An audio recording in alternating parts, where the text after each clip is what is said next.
அனைவருக்கும் வணக்கம். இது உங்கள் வீணான விவாத மேடை. இன்னைக்கு எதை பத்தி நம்ம பேச போறோம்னு பாத்தீங்கன்னா ஐபிஎல்.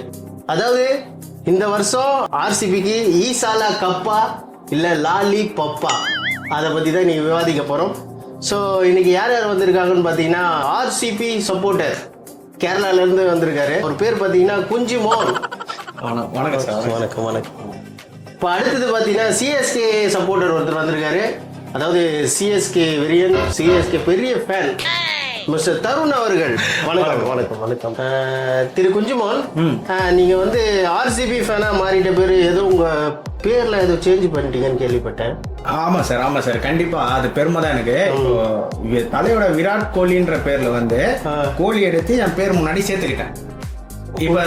இப்போ ஜெர்சிலே பாத்தீங்கன்னா அவர் விராட்னு தான் இருக்கும். கோலி என்கிட்ட குத்துட்டாரு, வாழ்த்துக்கள் சொல்லி குத்துட்டாரு. அதனால எனக்கு ஒரு பெருமை தான் இருக்கும். இப்போ உங்க பேர் வந்து கோழி குஞ்சா? அப்படி இல்ல, கோழி குஞ்சு மோன். கோழி குஞ்சு மோன். Super super super. இப்போ வந்து தருண் அவர்கள், நீங்களும் வந்து சிஎஸ்கே ஃபேனா மாறிட்ட பேரு, உங்க பேர் ஏதோ சேஞ்ச் பண்ணிட்டா சொன்னாங்களே? ஆமாங்க சார், என் பேர் வந்து தருண் வச்சிருந்தேன். எல்லாரும் வந்து என்னை தருண் கூப்பிடுவாங்க. ஸோ அதை ஷார்ட்டாக கட் பண்ணி என் பேருக்கு பின்னாடி வந்து தலையோட பேரை சேர்த்துக்கிட்டேன். ஸோ அவர் பேர் மாதிரி கோழி குஞ்சி அந்த மாதிரிலாம் இல்லை. ஸோ இது கொஞ்சம் நல்லா இருக்கும். ஓ, அப்போ நீங்க வந்து இப்போ தலை அப்படி இல்லை சார், தருண் தலை. Okay okay okay, super super super super. RCB வந்து ஐபிஎல் விளையாடாம ஐயப்பனுக்கு மாலை போட்டிருந்தா இந்நேரம் வந்து குருசாமியாச்சும் ஆயிருக்கலாம் அப்படின்னு சொல்லி எல்லாரும் கலைக்கிறாங்க. இதை பார்க்கும்போது உங்களுக்கு எப்படி இருக்கு மிஸ்டர் குஞ்சு? சார் இது வந்து 18வது வருஷம். அது சாமியே சரணமயப்பா சார். இவரை இப்படிலாம் பேசணும்னா சொல்லுங்க, வந்த உடனே பஞ்சாயத்து ஆயிடும். அப்புறம் ரெகுலர் தான் மேட்ச் நடக்குது. நீங்க அடிக்கடி குறுக்கிடாதீங்க, ஒரு பேசணும் சார். இது வந்து தோத்தாதான் 18வது வருஷம். இதுல ஜெயிச்சு நாங்க கப் அடிச்சுட்டா கீச்சிங்க. நீங்க எல்லாம் போனா கப்புல டீயே தர மாட்டாங்க. உங்களை பார்த்தா இதுல கப் வச்சு கிழிக்கிறீங்களா நீங்க? எங்க கிட்ட ஹோம் கிரவுண்ட்ல உதவ வாங்கிட்டு போன நீங்க எல்லாம் பேசக்கூடாது. நாங்களாவது ஒரு வாட்டி தான் உதவ வாங்கிட்டு போனேன். நீங்க 17 வருஷமா உதவ வாங்கிட்டு போறீங்க. நீங்களாம் அதெல்லாம் பத்தி பேசவே கூடாது சார். கொஞ்சம் அமைதியா இருங்க, அடுத்தடுத்து நிறைய கேட்க வேண்டியது இருக்கு. நல்லா கேளுங்க சார். அசிங்கமா இவங்கள நிறைய அசிங்கமா கேட்கணுமா சார்? 40 வயசு வரைக்கும் ஆடுறாரு, முதல்ல அவரை ரிட்டையர் ஆயிட்டு போக சொல்லுங்க சார். உங்களுக்கு என்ன டோகுதுன்னு கேக்குறேன் நானு. 42 வயசுலயே 6 பாத்தியா, ஸ்டெம்பிங் பாத்தியா? தோனி மட்டும் இந்த வருஷம் கேப்டனா இருந்தா நீங்க உதவ வாங்கிட்டு ஓடி இருப்பீங்க. ரெண்டு பேரும் கொஞ்சம் அமைதியா இருங்க. மிஸ்டர் கோழி குஞ்சி, நீங்க உங்க டீ கடைக்கு வராங்களே, ஸோ அவங்களுக்குலாம் ஏதோ அறிவிப்பு வெளியிட்டிருக்கீங்களாமே ஆர்சிபிக்காக? ஆமா சார். அதாவது பாத்தீங்கன்னா எங்க டீ கடையில வந்து கப்புல டீயே கிடையாது. கிளாஸ்ல மட்டும் தான் டீ கொடுப்போம்னு அனௌன்ஸ் பண்ணிடுறோம். கிளாஸ்ல தான் கிடையாது.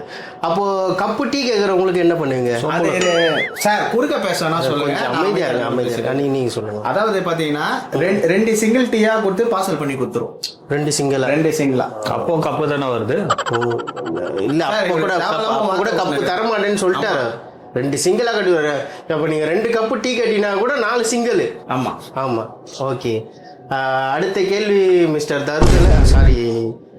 மிஸ்டர் தருண் தலை கிட்ட தான் நம்ம கேட்க போறோம். அப்படியே கொடுங்க, தப்பு இல்லை இருக்கட்டும்.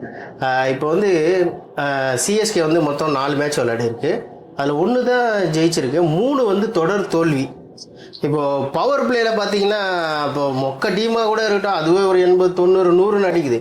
ஆனால் சிஎஸ்கே வந்து பார்த்தீங்கன்னா 32, 42 இந்த மாதிரி தான் ஸ்கோர் அடிக்கிறாங்க. அதுவும் இல்லாமல் சிஎஸ்கே மேட்ச் பார்க்குறது ஏதோ சீரியல் பார்க்குற மாதிரி இருக்குன்னு அப்படின்னு சொல்லி ஆடியன்ஸ்லாம் ஃபீல் பண்ணுறாங்க. சீரியலே கொஞ்சம் விறுவிறுப்பாக இருக்கலாம், சும்மாருங்க. நான் இந்த டைமில் வந்து சிஎஸ்கேக்கு ஒன்று சொல்ல விரும்புகிறேன். நெக்ஸ்ட் மேட்சாவது கொஞ்சம் ஜெயிச்சிருங்கண்ணே. மொக்க பசங்கள்லாம் வந்து கலாய்க்கிறானுங்க. மேட்சை விட்டு வெளியே வரும்போது ஆப்போசிட் ஜேசியை போட்டுன்னு வர்றதா இருக்கு. ஏன் ஆப்போசிட் ஜேசி போட்டு வரீங்க? தோத்துட்டு வெளியே வரும்போது மொக்க பசங்களாம் கலாய்க்கிறாங்க தலை. அதனால தான் ஆப்போசிட் ஜேசியை போட்டுன்னு ஒன்றும் தெரியாத மாதிரி வந்துடுறது. ரொம்ப சோகமாக இருக்கீங்க. உங்களுக்கு ஏதோ அழ வர மாதிரி இருக்கு. உங்களுக்கு அழுக போறீங்களா என்ன? ஏன் கேட்குறீங்க? இல்லை க்ளோஸ் அப் வைப்போம், அதனால தான். உங்கள் டிஆர்பி ஏற்றுக்கிறதுக்கு நான் தான் கிடைச்சேன். நாங்கள் மீண்டும் வருவோம் பாருங்க. சிஎஸ்கே தொடர் தோல்வி வந்து எனக்கு கொஞ்சம் வருத்தமாக தான் இருக்கு. இப்போ டிசி பார்த்தீங்கன்னா அது வந்து முதல் இடத்துல இருக்கு. சிஎஸ்கே பார்த்தீங்கன்னா 9வது இடத்துல இருக்கு. நெக்ஸ்ட் மேட்ச் எல்லாம் லாஸ்ட்ல இருக்கும். தலை மொக்க பசங்களாம் கலாய்க்கிறாங்க தலை. 17 வருஷமா கலாச்சிக்கிறீங்க, மூடின்னு இல்ல ஈசால கப்பு லாலி பப்புன்னு. தருண் தலைகிட்ட எனக்கு இன்னொரு கேள்வி இருக்கு. இப்போ வந்து சென்னை வந்து ஃபாரஸ்டா மாறிடும் அப்படின்னு சொல்லியிருக்காங்க. நீங்க சொல்ல வர்றது எனக்கு புரியுது. ஸோ அதான் வந்து ஒரு டாட் பாலுக்கு வந்து 16 செடி வைக்கணும்னு சொல்லியிருக்காங்க ஐபிஎல். ஆனால் இப்போ சிஎஸ்கே பார்த்தீங்கன்னா தொடர்ந்து டாட் பாலாக விட்டு இருக்காங்க. அப்படி பார்த்தீங்கன்னா சென்னை ஃபுல்லாக ஃபாரஸ்ட் சொல்லி பச்சையாக கலாய்க்கிறீங்கன்னு தெரியும். எல்லாருமே அப்படிதான் கலாய்க்கிறாங்க. அதுவும் இப்போ முன்னாடியே நடந்திருக்கலாம், ஐபிஎல் வந்து முன்னாடியே நடந்திருக்கலாம் அப்படின்னு யோசிக்கிறாங்க. ஏன்னா இப்போ அவ்வளோ செடி முன்னாடியே வந்திருந்தா இந்நேரம் வளர்ந்து நல்லா வெயிலுக்கு அதுக்கும் நல்ல காத்தோட்டமாக இருந்திருக்கும் சென்னையே. சரி பரவாயில்ல இருக்கட்டும், அந்த வாட்டி இதெல்லாம் சிந்திச்சு வந்து மேட்ச் எல்லாம் கொஞ்சம் முன்னாடி வச்சுருங்க வெயிலுக்கு முன்னாடி. ஏன்னா மரக்கன்றுலாம் நான் தான் நாங்கள் கொஞ்சம் நிழலாக அப்படியே போயிட்டு வர்றதுக்கு எல்லாருக்குமே கரெக்டாக இருக்கும். அதை இடிக்கிறதுக்கு தான் கவர்மெண்ட் இருக்குதுல்ல. சரி ஓகே, கொஞ்சம் ஆர்சிபி வந்து ஜெயிக்கணும்னா இப்போ வந்து என்ன பண்ணணும்? ஒழுங்கா விளாடணும். அதாவது அடுத்தடுத்த மேட்ச்ல வந்து நல்லா கேம் ஆடணும், 200+ அடிக்கணும். இப்படி அடிச்சுட்டே இருந்தா கண்டிப்பா ஜெயிச்சிடும். அப்படியா? இல்லைப்பா, இப்போ வந்து மக்கள்லாம் வேறு மாதிரி சொல்கிறாங்க. கீச்சிடும் தானே? இல்லை மக்கள் என்ன சொல்கிறாங்கன்னா, நீங்கள் வாயும் சூவையும் 3 இருந்தாலே போதும், நீங்கள் ஓரளவுக்கு ஜெயிக்க வாய்ப்பு இருக்குன்னு தான் அப்படின்னு சொல்லியிருக்காங்க. ஏன்னா நீங்கள் வந்து எதாக இருந்தாலும் ஓவர் செலிப்ரேஷன் பண்ணுறீங்க. ஏன்னா இப்போ ஃபஸ்ட்டு மேட்ச்சு சிஏக்கு வந்து ஹோம் கிரவுண்டில் அடிக்கும்போது செலிப்ரேஷன் பார்க்கும்போது நான் கூட டப்புனு டிவி ஆகும்போது ஆஹா ஆர்சிபி கப் அடிச்சிச்சோ அந்த மாதிரி இருந்தது செலிப்ரேஷன். ஏன்னா அதெல்லாம் கொஞ்சம் கம்மி பண்ணிக்கிட்டிங்கன்னா உங்களுக்கு வந்து நல்லா இருக்கும் அப்படின்றது தான் நான் சொல்ல விரும்புகிறேன். சரி, இப்போது இந்த வருஷமாவது ஆர்சிபிக்கு ஈசாலா கப்பா இல்லை லாலி பப்பா அப்படின்றது வந்து லீக் மேட்ச்லாம் முடிஞ்சாதான் தெரியும். அதுமாதிரி சிஎஸ்கே வந்து இப்போ 9ஆம் இடத்துல இருக்கிறாங்களா 10ஆம் இடத்துக்கு போகிறாங்களா இப்போ எங்கே வர போகிறாங்கன்றதும் லீக் மேட்ச் முடிஞ்சாதான் தெரியும். அதனால் இப்போ இந்த லீக் மேட்ச்லாம் முடிட்டோம்.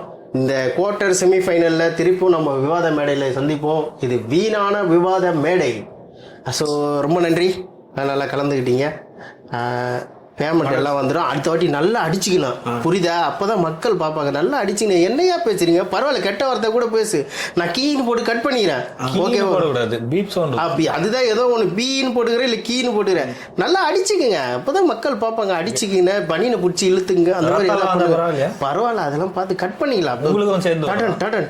அப்படின்னு போட்டு நாங்கள் கட் பண்ணிப்போம். ஓகேவா? ஓகே.